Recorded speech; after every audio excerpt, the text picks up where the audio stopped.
आपण इथे मला बोलायची संधी दिली।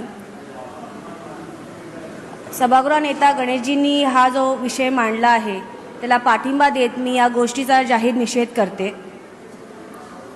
महापौर महोदय, ज्या देशात आपण यत्र नार्यस्तु पूजनते रमते तत्र देवता म्हणतो, ज्या महाराष्ट्राने जिजाऊ राणी महालक्ष्मीबाई, अहिल्याबाई आणि सावित्रीबाई फुले यांच्यासारखा वारसा आपण जपला आहे, ज्या देशाच्या सर्वोच्च सभागृहात म्हणजे संसदेत हक्काचा विधायक फेटाळले जाणे ही लोकशाहीचा घोर अपमान आणि ही थट्टा आहे। आज मी या सभागृहात अतिशय तीव्रपणे निषेध करते आणि या निषेधासाठीच मी ते नोंदणी करण्यासाठी मी उभी आहे।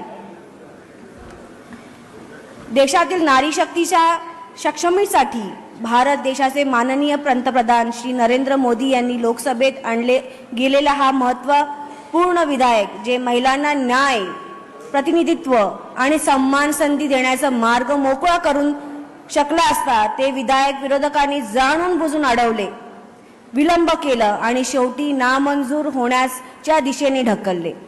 हा प्रकार अत्यंत दुर्दैवी आणि लोकशाहीला घातक आहे। हे केवळ एक विधेयक अपयश नाही तर देशातील कोट्यावधी महिलांच्या स्वप्नांचा आणि हक्काचा अपमान आहे। नारी शक्ती ही केवळ घोषणा नाही, ती आपल्या राष्ट्राच्या प्रगतीचा कणा आहे। पण विरोधी पक्षाच्या खासदारांनी याला विरोध केला, हे अत्यंत निषेधार्थ आणि लाजिरवाणी बाब आहे। कुठे गेले महिलाप्रती यांचे पक्षाचे संवेदनशीलता, ज्यांनी राजकारणाच्या अरुंद चौकटीत आणून महिलांच्या भवितव्याशी खेळ केला आहे। महापौर महोदय, जेव्हा देश महिला सक्षमीकरणाच्या दिशेने ठामपणे पावले उचलत आहे तेव्हा विरोधकांनी निर्माण केलेले हे अडथळे हे केवळ राजकीय नाही तर सामाजिक प्रगतीलाही रोखणारे आहेत। यांनी चर्चा टाळली, मुद्दाम पळ काढला आणि केवळ गोंधळ घालून सभागृहाचे कामकाज ठप्प केले, जे तिथे चालले ते इथेही चाललेले आहे। हे वर्तन प्रकार लोकशाहीच्या मुलाने काळीमा फासण्यासारखे आहेत। आज ही वारंवार इथे बसलेल्या सर्व सदस्यांनी ही गोष्ट सांगितलेली आहे की भारताचे ज्या प्रेसिडेंट आहेत आदिवासी समाजातून आलेले आहेत, मुंबईच्या मेयर आहेत, मुंबईच्या कमिशनर आहेत, मुंबईच्या MS आहेत आणि इथे बसलेल्या सर्व महिला नगरसेवक आहेत। त्या आज आपण बघायला गेलो तर महिला चंद्रावर सुद्धा पाऊल ठेवत आहे, सीमेचं रक्षणही करत आहे आणि घराचे गाडेही खेचत आहे। मग तिला सत्तेत वाटा देण्यास विरोधक का कचत आहेत? हे विधेयक नामंजूर करून विरोधी काही हे सिद्ध करत आहेत की काही गोष्टी फक्त कागदावरतीच नमूद करून जेव्हा हक्क देण्याची वेळ येते तेव्हा ते मागे हटतात। प्रत्यक्षात महिलांना नेतृत्व देण्याची संधी यांची मानसिकताच नाही आहे। मी या ठिकाणी स्पष्टपणे सांगू इच्छिते, महिलांच्या अधिकारावरती कुठलाही तडजोड होणार नाही।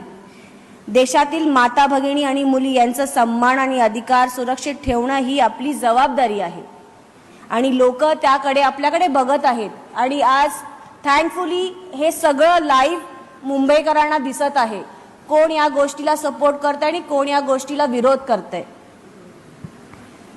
म्हणूनच मी या सभागृहातून विरोधी पक्षांच्या या अडथळेबाजीला तीव्र निषेध करत आणि त्यांना आवाहन करत आहे की त्यांनी या राजकारण बाजूला ठेवून देशहितासाठी विशेषतः महिलांच्या सक्षमीकरणासाठी ही सकारात्मक भूमिका घेणं गरजेचं आहे।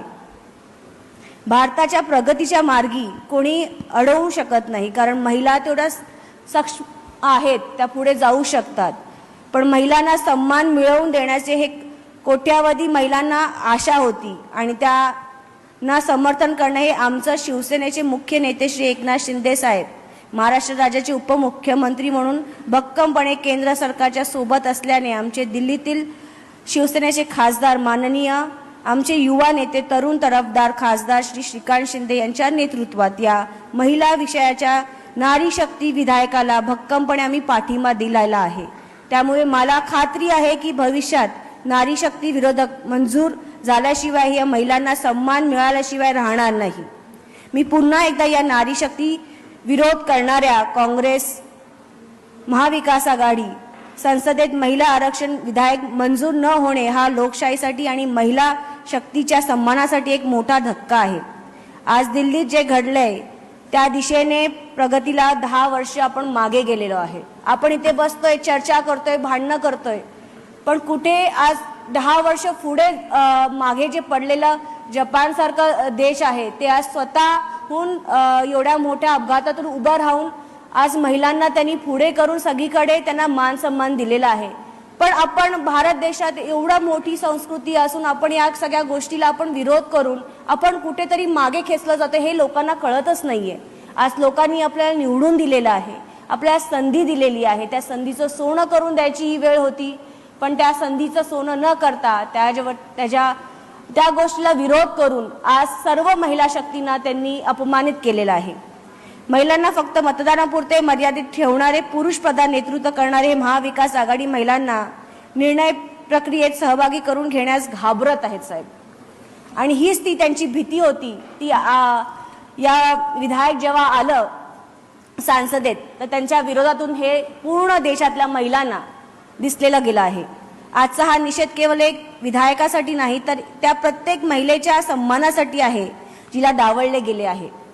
आम्ही ठणकावून सांगतो की स्त्री शक्तीचा हा अपमान तुम्हाला महाग पडेल।